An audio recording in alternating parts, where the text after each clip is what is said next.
Yeah, actually, I quickly use what you just said. That was the biggest lesson is to learn to be prepared for the next thing that's going to hit you and when you don't expect it. And that's another mentor who's been an investor in all three of our companies and business angel. Who told us that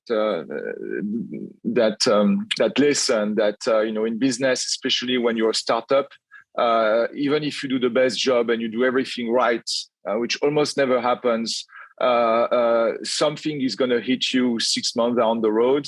And what are you doing to be ready for it? And it's really hard to think about that because you don't have time for that when you're in startup. It's like being a cyclist and looking just in front of you and making sure not going to hit a small gravel on the road that could take you off road. And you don't have the luxury of bigger companies to think strategy and inertia of economy and stuff like that. But in reality, those things happen as well. There's a lot of things that move around you that you have no control of. Those are huge forces, and they're going to catch up with you one day or another. So what do you do to be prepared for that? And that's a very big challenge that I think all entrepreneurs have to face all of the time. And maybe we'll get back to that. But to go back to your questions and those big challenges, the challenge there, and then maybe I'll have a small digression on COVID crisis. But the key there was about financing, really.